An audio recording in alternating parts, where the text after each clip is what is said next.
Do you find yourself struggling with credit card bills and loan payments every month?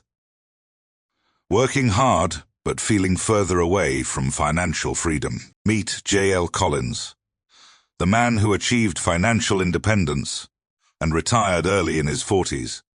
Using an incredibly simple investment strategy, he poured everything into his groundbreaking book, The Simple Path to Wealth, a game changer that has transformed how ordinary people think about money. Today, we're breaking down the wealth-building system that has helped millions worldwide.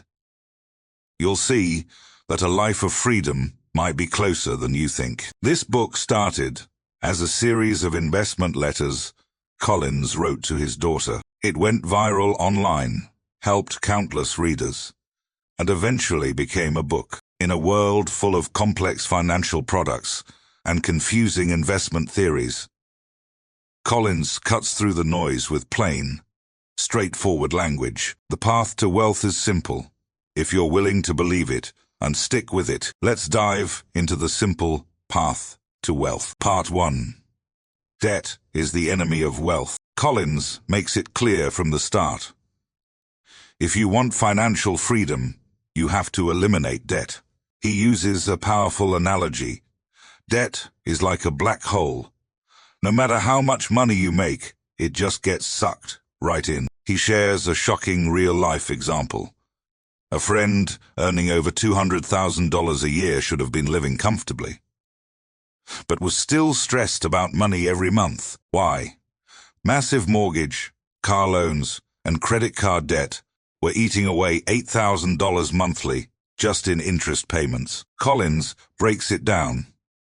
If that $8,000 were invested in an index fund with a 10% average annual return, it would grow to $14 million in 30 years. That's the real cost of debt. It doesn't just drain your current income. It steals your future wealth. Collins especially warns about credit card debt. He says, credit card companies are some of the smartest lenders in the world. They know how to keep you working for them for life. With interest rates often above 18%, you'd need to find an investment that returns more than that, just to break even. But historically, almost no investments consistently deliver that kind of return. Not even Warren Buffett, who averages around 20%. Collins also digs into how modern consumer culture shapes our relationship with money. Advertisers and financial institutions have created a buy now, pay later mindset that makes us think instant gratification is normal. He says, it's like pawning your future, using tomorrow's money for today's pleasure. True wealth building requires delayed gratification. Invest first, spend later. Paying off debt isn't easy, but Collins shares a simple method. The snowball method. Start by paying off the smallest debt first. Then roll that payment into the next one, like a snowball. It gains momentum. One reader used this method to pay off $150,000 in debt in just 3 years. Now, he invests $2,000 every month. There's a great line in the book. Freedom isn't about having more. It's about needing less. When you break free from debt, you gain options. You can choose to work or not. You can spend or save. That freedom is what wealth is really about. Part 2. Index funds. The best choice for most people, getting rid of debt, is just step 1. Real wealth comes from investing. But, with so many investment options, where do you even start? Collins' answer might surprise you. Just buy one fund, an S&P 500 index fund. It sounds almost too simple, but the numbers back it up. From 1970 to 2015, the S&P 500 returned an average of 10.2% per year. Actively managed funds average just 8.2%, and index funds have extremely low fees, often just a few hundredths of a percent. While active funds usually charge more than 1%. That difference might seem small, But over 30 years, thanks to compound interest, it can add up to hundreds of thousands of dollars. Collins tells a revealing story. A Wall Street fund manager who handled billions of dollars and earned over $10 million a year was once asked where he kept his own retirement money. His answer: index funds. Why? I know better than anyone how hard it is to beat the market. I choose the simplest and most effective way for my own money. Collins compares investing to running a marathon. Most people sprint early, burn out, and never finish. Index fund investors are the steady runners who pace themselves and end up winning. Some people think index funds only deliver average returns. But Collins points out, average market returns are better than what most investors achieve. If you consistently match the market, you're already ahead of 90% of investors. He mentions a famous experiment where a monkey throwing darts at a stock list beat 70% of professional fund managers. It sounds silly, but it makes a serious point. In an efficient market, luck often beats skill. Instead of stressing over stock picks, just invest in index funds. Collins explains why most active funds underperform: high fees, frequent trading costs, and emotional decisions. Index funds avoid all of that. An index fund is like a tireless machine. It doesn't get scared or greedy. It just follows the market. Part 3. Compound interest. The eighth wonder of the world. Einstein called compound interest the eighth wonder of the world. Those who understand it earn it. Those who don't pay for it. Collins shows how compound interest works and why time is an investor's best friend. Here's a simple example.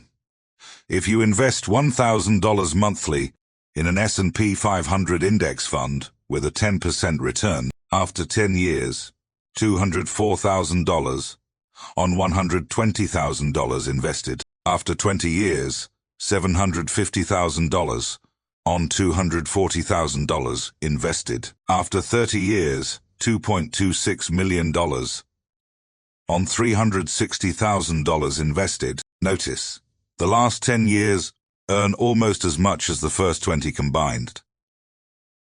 That's the power of compounding, but it takes time and patience. Collins shares his own story.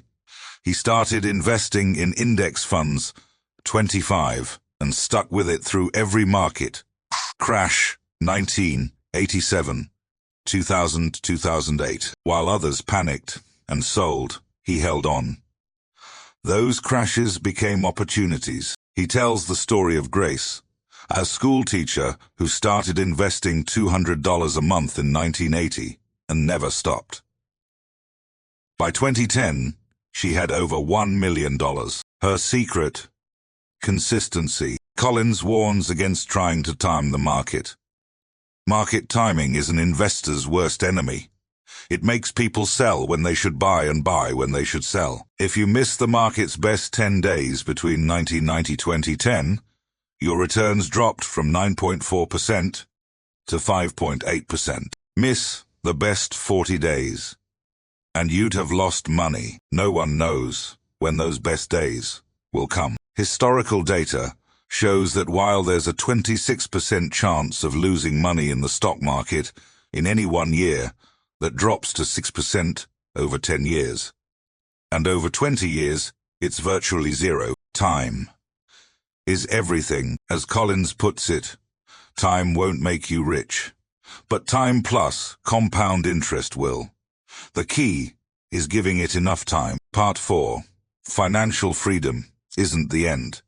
It is the beginning. Once you've built wealth, how do you know when you can retire? Collins introduces the 4% rule. When your investments equal 25 times your annual expenses, you are financially free. You can withdraw 4% per year from your portfolio. And history shows your nest egg will likely keep growing. It is like a well that never runs dry. If you need $40,000 a year to live, you need $1 million invested. If you need $100,000, aim for $2.5 million. But Collins emphasizes, financial freedom isn't about not working. It is about having choices. After reaching financial independence, he kept working because he loved what he did. But on his own terms, he shares the story of Tom, an engineer who reached financial freedom at 38, but kept working until 45. Without money worries, he could say no to unreasonable demands and focus on projects he loved. When work isn't about survival, it becomes about growth and contribution. That is when work becomes joy. Financial freedom doesn't just make you rich. It makes you free. Free to choose where you live, how you spend your time, and who you spend it with. That is the real value of wealth. The simple path to wealth reminds us that building wealth doesn't have to be complicated. But it does require patience and wisdom. In a world full of noise and temptation, Collins' philosophy cuts through. Kill debt, invest in index funds, hold for the long term. It is not just a strategy, it is a mindset. It is about being rational with money, disciplined with desires, and patient with time. When you live these principles, you don't just gain wealth, you gain peace and freedom. Let's end with a quote from the book. The market is always right. Your job is to align with it, not conquer it.